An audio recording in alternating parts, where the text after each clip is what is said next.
Assalamualaikum warahmatullahi wabarakatuh. Perkenalkan, nama saya Brilian Isnayani Putri dengan NIM 235111011111004.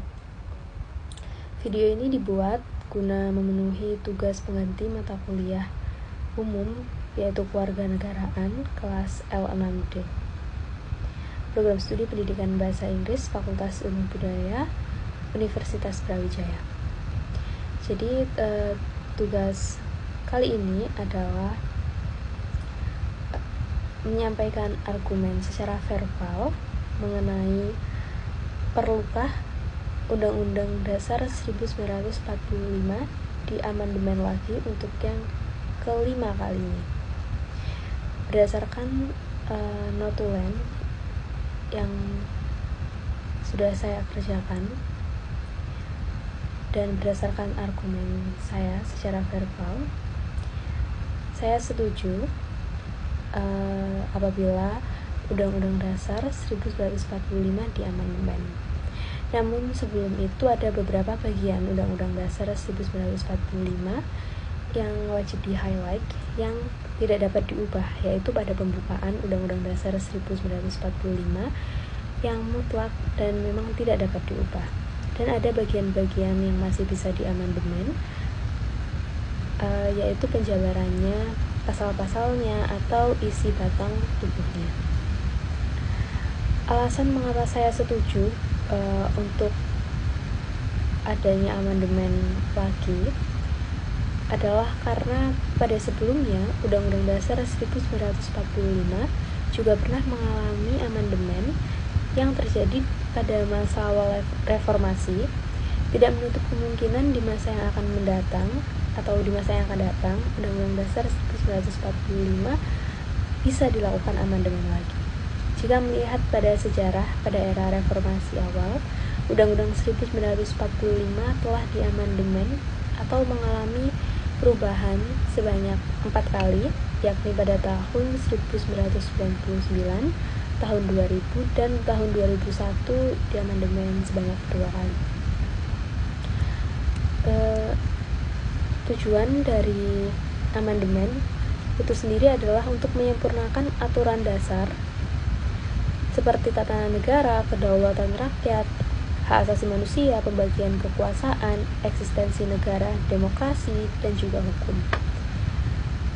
Oleh karena itu, jika di masa yang akan datang konstitusi perlu disempurnakan lagi untuk menyesuaikan dengan perkembangan negara, maka tidak mengapa dilakukan perubahan atau amandemen lagi yang kali ini.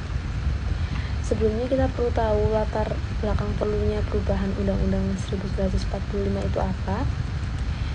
Jadi desakan masa kemelut politik dan krisis kepercayaan yang karena krisis moneter tahun 1997 sehingga menampakkan kelemahan sistemik undang-undang yang asli yang tidak mampu memberi jalan keluar mengatasi keadaan.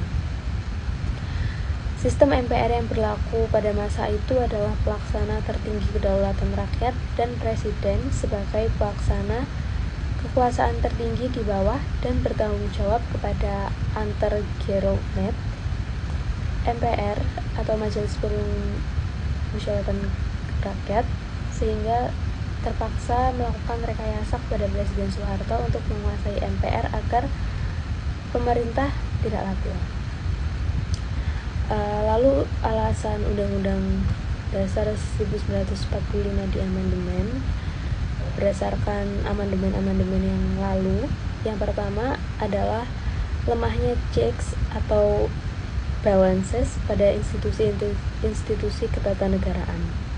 Yang kedua, executive heavy, yakni kekuasaan dominan berada di tangan presiden dengan hak prerogatif dan kekuasaan legislatif.